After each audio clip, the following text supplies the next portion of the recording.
গত 3 মাস আগে একটা মেয়ে সুইসাইড করে ধানমন্ডির একটা ফ্ল্যাটে, এই সামনেই বাসাটা। বেসিক্যালি বয়ফ্রেন্ডের সাথে কথা কাটাকাটি হয় কোনো একটা ব্যাপার নিয়ে, তারপর স্লিপিং পিলস খায় এবং বাথরুমে গিয়ে হাত কেটে ফেলে।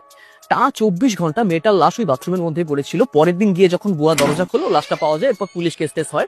এটা ঘটনা ঘটছে 3 মাস হয়ে গেছে এবং সবচেয়ে ইন্টারেস্টিং পার্ট হচ্ছে 3 মাস যাবত ওই ফ্ল্যাটটা তো ফাঁকা পড়ে ছিলই, তার উপরের ফ্ল্যাট এবং নিচের ফ্ল্যাটটাতেও কেউ থাকতে পারে না। সবাই বলে পুরো বাড়িটা নাকি হন্টেড হয়ে গেছে। যাই হোক, এই অন্ধবিশ্বাস বা কুসংস্কারের জন্য ইন্টারেস্টিংলি আমি ওই বাসাটা খুবই কম দামে কিনে ফেলেছি। হ্যাঁ, জীবনে প্রথম আমি একটা ফ্ল্যাট কিনছি। আজকে সেই ফ্ল্যাটটা আপনাদেরকে দেখাবো আর প্রমাণ করে দেবো ভূত বলতে কিচ্ছু হয় না। So hello everyone, welcome to the house. ওই পাশে হচ্ছে ডাইনিং আর কিচেন আছে, ওগুলো পরে দেখাচ্ছি। এইটা হচ্ছে আপাতত আমার বেডরুম, যেটা সকাল থেকে মোটামুটি গোছানোর চেষ্টা করছি, কিন্তু এখনো গোছাইতে পারিনি, ঠিকঠাক ভাবে হয়নি।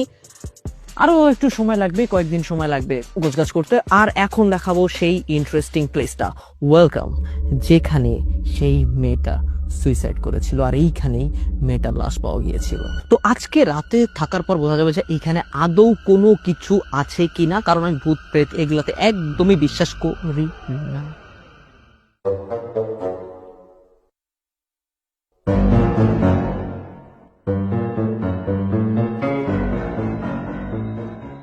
এক মিনিট, হ্যাঁ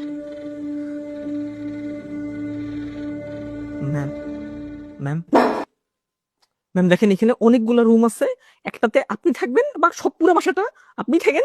আমাকে আমাকে জাস্ট এই একটা রুম দেন, হ্যাঁ, আর আমি প্রমিস করছি কোনোদিনও কোনো মেয়ে আসবে না ফ্ল্যাটে। ম্যাম অনেকগুলো টাকা খরচ করে আমি ফ্ল্যাটটা কিনছি ম্যাম, প্লিজ একসাথে থাকেন, খুব ভালো রান্নাও করতে ম্যাম। ওকে ম্যাম, আপনি এই ওয়াশরুমে থাকতে চান? ঠিক আছে, ফাইন, আপনি থাকেন, আমি অন্য ওয়াশরুম। ওয়েট, এইবার বুঝছি আপনার মেজাজ কেন খারাপ। ওয়াশরুমটার তো বাজে অবস্থা। গেম নিয়া মোমেন্ট, এই অপরিষ্কার বাথরুমের জন্যই এই অবস্থা।